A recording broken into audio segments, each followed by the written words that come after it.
Today, let's learn Chapter 6 together. It's about the firm and the production. The production function summarizes the various ways that a firm can transform inputs into output. It represents the relationship between the quantities of inputs used and the maximum quantity of output that can be produced, given current technology and organization.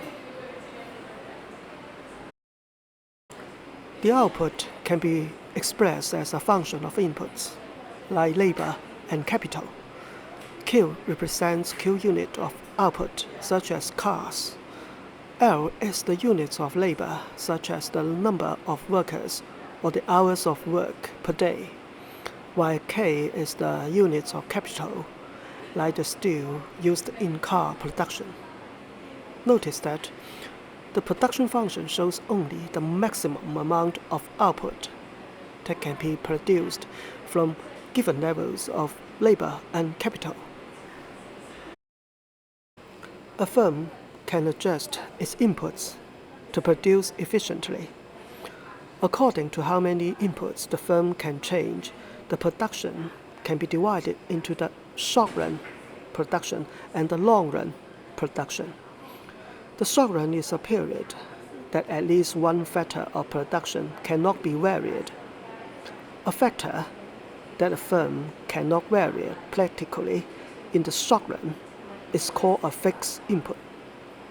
By contrast, a variable input is a factor of production whose quantity the firm can change. The long run is a long enough period that all inputs can be varied. No inputs are fixed in the long run. In the short run, we assume that capital is a fixed input and that labor is a variable input. So the firm can increase output only by increasing the amount of labor it uses. The short-run production function is also referred to as the total product of labor. The marginal product of labor is the change in total output resulting from using an extra unit of labor, holding the other factors constant. The average product of labor is the ratio of output to the number of workers used to produce that output. The figure shows how the total product of labor, the average product of labor, and the marginal product of labor vary with the number of workers. The three curves are related. The lower graph illustrates how the average product of labor and the marginal product of labor vary with the number of workers. The average product of labor first rises and then falls as labor increases. The average product of labor curve slopes upward, where the marginal product of labor curve is above it, and slows downward, where the marginal product of labor curve is below it. The marginal product of labor curve crosses the peak of the average product of labor curve. The total product of labor curve shows us that output rises with labor until point C, where the marginal product of labor becomes negative. The slope of the total product of labor curve is the marginal product of labor. The slope of the straight line from the origin to a point on the total product of labor curve is the average product of labor. At point B, the two slopes are equal. That is the point where the marginal product of labor is equal to the average product of labor. Point A is the highest point of the marginal product of labor curve. Before point A, the total product of labor is increasing at an increasing rate. After point A, the total product of labor is still increasing, but at a decreasing rate.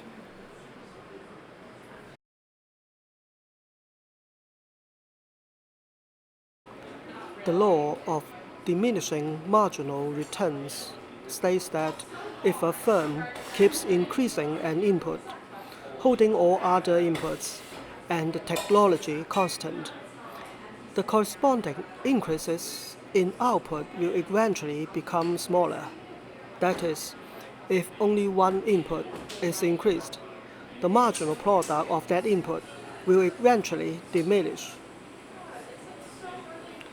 A diminishing marginal product of labor means that the first partial derivative of the marginal product with respect to labor is negative, or the second partial derivative of the total product function with respect to labor is negative.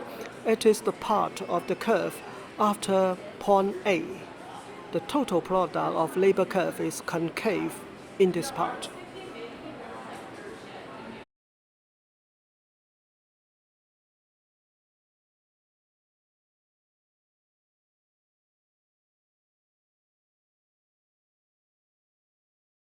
In the long run, all inputs are variable.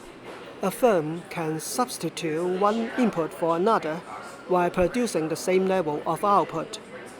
Just in the same way that a consumer can maintain a given level of utility by substituting one good for another. Two commonly used production functions are the Cobb-Douglas production function and the constant elasticity of substitution production function. We can summarize the possible combinations of inputs that will produce a given level of output using an isoquant, which is a curve that shows the efficient combinations of labor and capital that can produce a single level of output. There were four major properties of isoquants. First, the further an isoquant is from the origin, the greater the level of output. Second, isoquants do not cross. Third, isoquants slope downward. Fourth, isoquants must be thin.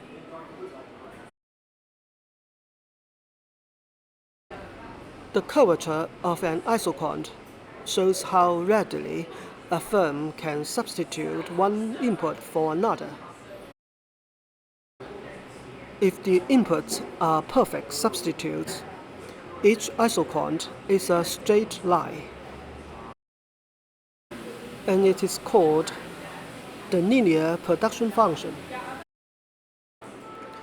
If the inputs must be used in fixed proportions, then this technology is called a fixed proportions production function.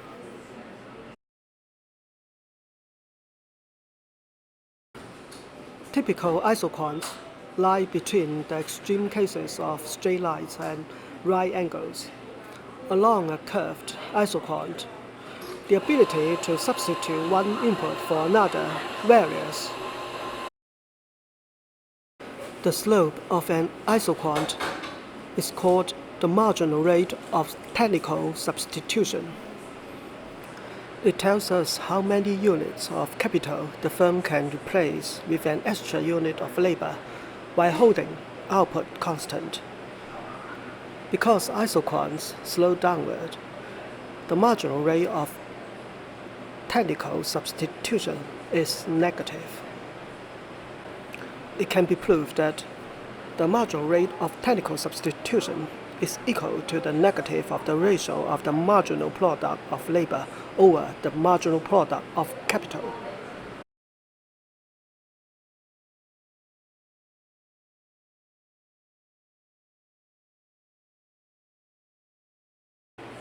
If the isoquant is convex to origin, the marginal rate of technical substitution is diminishing.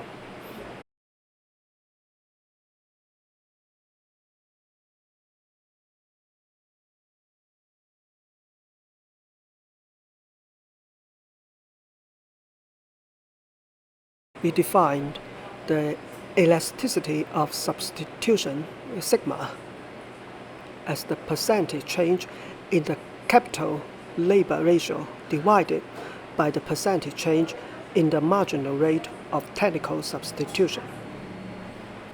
In general, the elasticity of substitution varies along an isoquant. An exception is the constant elasticity of substitution production function, the CES production function. At every point on a CES isoquant, the constant elasticity of substitution is equal to 1 over 1 minus rho. The linear fixed proportion and the Cobb-Douglas production functions are special cases of the CES production function. When rho is equal to 1, we have the linear production function.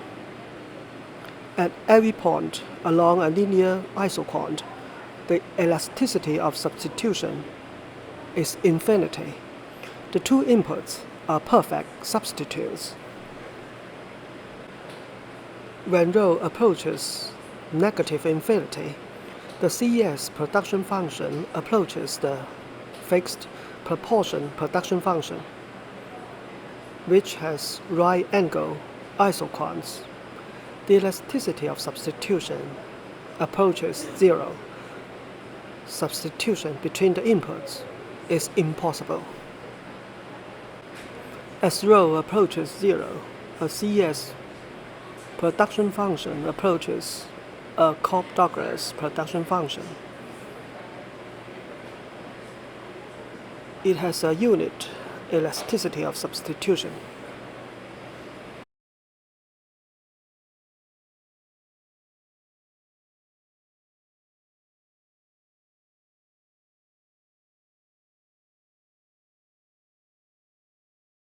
Finally, let's look at the concept of returns to scale. It tells us how much output changes if a firm increases all its inputs proportionately. A firm's production process has a constant return to scale, or is homogeneous of degree 1 in labor and capital. If the firm doubles its inputs, it doubles its output.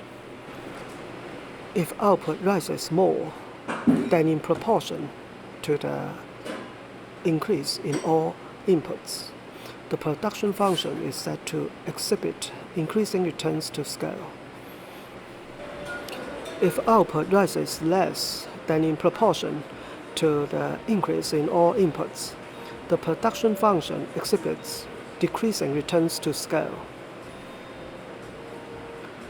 One reason for the increasing returns to scale is the specialization, and one reason for the decreasing returns to scale is the difficulty of organization when the firm size increases. Thank you for watching this video. We will do the exercise in the next video.